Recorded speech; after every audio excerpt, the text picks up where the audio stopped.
He got something down there. Is that for his sprinkler? Is right up on the edge of where we're needing that post.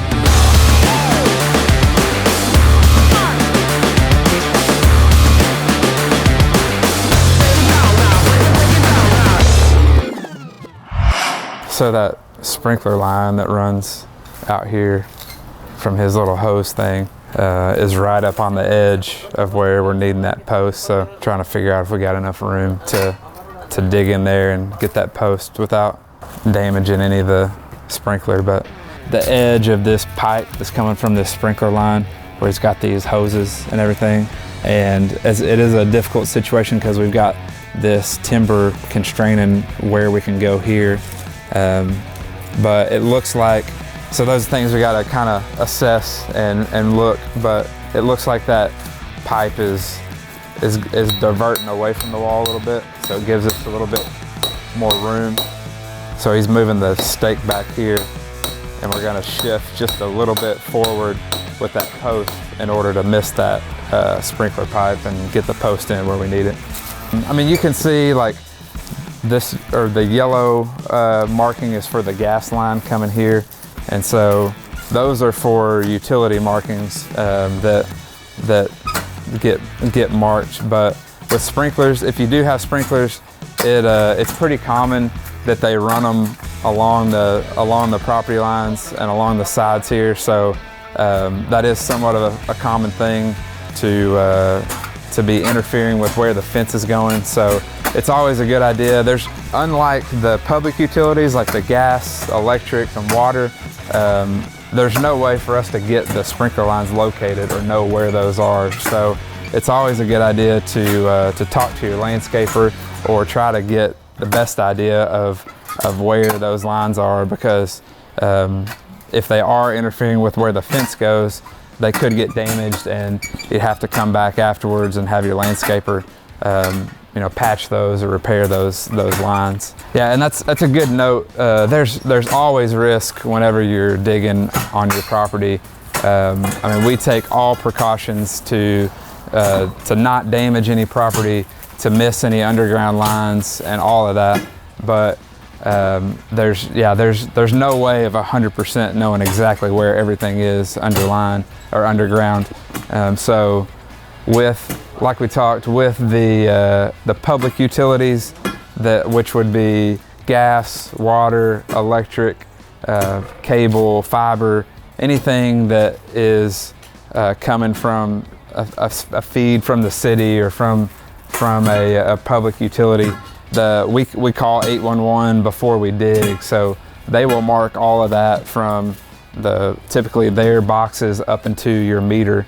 But anything that is on your side of the meter or any private lines are going to be up to the homeowner to know where those are and to let us know where those are, so that we can try to avoid hitting any of those or digging into any of those. And then there are cases where, like on a sprinkler or sometimes a water line or a private electric line, if we do hit something, then we'll have to have that conversation at that time, and it will be on the homeowner to get the applicable service person, whether that be landscaper, plumber, to get that line repaired in order to move on and get that back up and working. Yeah, so for your reference, as far as like a private utility, the most common of those are going to be like a sprinkler line or a septic system, or another one that's common is water lines. So the water line from, say, the water main up to your water meter is what they consider public, so they'll mark that up to your meter. But a lot of times the water meters are in the front yard, and then from the meter up to your house, they consider that your private line. So anything where that line runs from your meter up to the house is on your side to locate and know where it is. So that's something that not super common, because we're working in the backyard a lot, and most of those typically are in the front, thankfully. But we've had instances where they've put the meter and ran something up the side of the house, so that private side of the water line is in the area that we're going to be digging. We also had private lines like well lines, so a private well that had plumbing running off of it, those things. Or if you have like a propane tank in your yard that runs gas to your house or an outbuilding, that's going to be a private line that you would want to have a good idea where those are and avoid digging into those things. All right, so here we've got all our string lines up, and I was just going to walk through what we've got marked out here. You can see we've left this just as a reference for our line. This will be coming out in a new post here, and like we discussed, we go past it with our stake so it doesn't get in the way when we dig. But here, so once we got our string lines up, you saw the guys there using the tape measure to mark out the distance from the first post down to the next. And so then we use this white paint to mark the post location. And on this particular job is a wood privacy, so they're 8-foot sections, so we're marking out 8-foot segments to where the posts are. And this white paint is the center of our post, so this gives them a reference to dig this hole here, and the center of that post is going to line up here. If you notice, they have painted out past where that hole's going to be, because as you disturb this dirt and dig, you've still got some paint out here as a reference to where to set your post. And then once they get these posts set, they'll position them here in line with the string and centered up on that white mark to properly position each post. We're wrapping up on digging the holes back there. So now it's time to get our post and concrete to the back, and we'll set our post in the holes and set out the concrete that we need and get prepped for setting all the posts. So if I was Mario and David, I would stack like probably 4 of these, but they're a little bit more beast mode than I am. So we'll head up the hill to the back.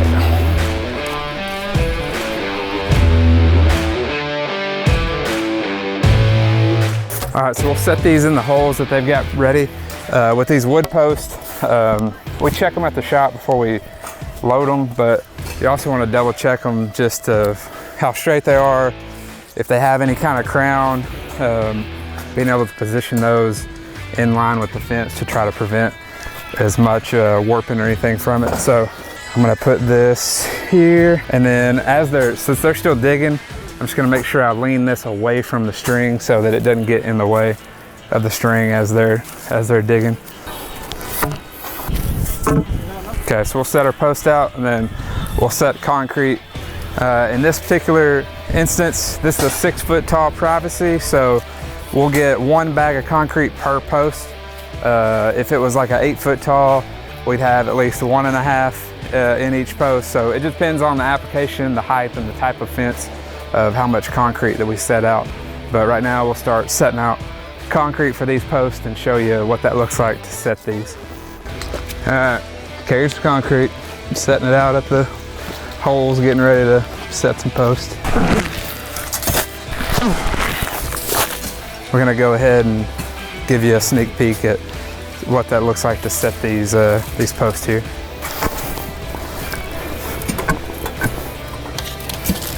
I was just shaping this hole a little bit to widen it out at the bottom a little bit, because this is really hard ground and there's a lot of rock in it too. So naturally, as you're digging, it's going to want to try to narrow. So I just wanted to shape it out. One, to be able to get some more concrete in the bottom, but 2, just to widen that hole at the bottom so it's a stronger hold for this post. And then just double checking depth, make sure that we're where we need to be. All right, so I'm gonna get a level and some water, and we'll go ahead and set these posts. All right, so yeah, we can go ahead and get some water in the bottom of that hole for our concrete. And checking our location from the corner, double checking. Then here, we're gonna level up with the line and then level up in and out and back and forth. And if you see it on the line, we're gonna, as they're doing that, make sure the line's clear and straight, but that you're right off, just a hair off the line, so that it's not enough that it's pushing the line out, so that it stays level right there, about a 1/16 or so off that line. And once you get it in place, then it's ready to pour that concrete. So get that full bag of concrete in there, make sure and distribute it all the way around the post. And then you can see by design, we want to leave that concrete down just a little bit below the dirt or the ground level. And then once all this is in place, we'll backfill with the dirt and spread all that and smooth all that around that post to cover that concrete up. So in here, as we go, we're double checking our spacing. Like we talked earlier, this is an 8-foot spacing on a wood fence. So that's confirming we're in the right spot. Just double checking our marks. Getting a little bit more water on there to set that post. And then that water is gonna activate the cement in that concrete, and that creates a chemical reaction that starts to harden that concrete and set it up. And then that's what we give that day in between to allow that reaction to happen and for that concrete to harden and set up.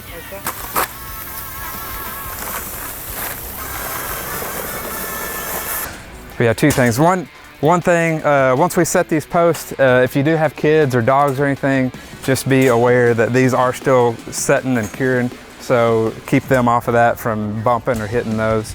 And then just a word on the concrete. So there's a ton of controversy of the best way to set a post and how the proper way to do concrete. Of wet set, which would be like ready mix, like pre-mix concrete, pouring it in there wet, or even dry packing. There's people that they don't add any water, they put all dry bagged concrete and just tamp it and pound it in there and leave it like that.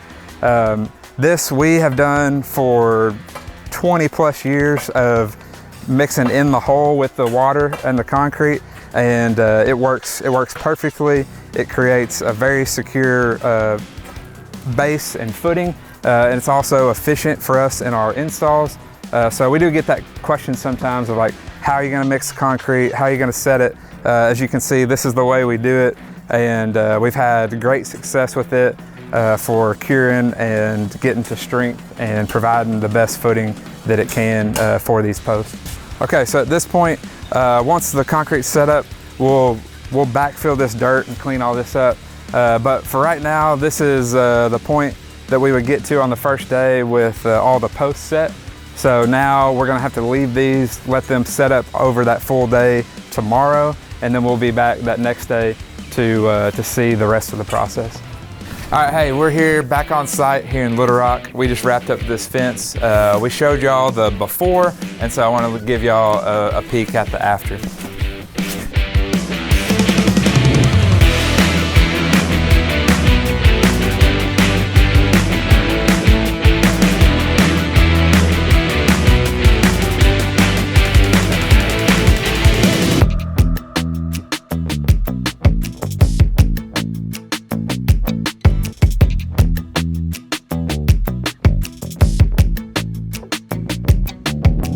All right, so on this particular job, they had a vintage antique gate that you see here that was important to them to be able to reuse and incorporate into the new fence. So we were able to do that and design this to be able to work with this.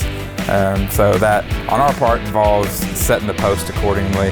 And then we had some hardware to be able to get that updated. So they've got new hinges that work with this gate.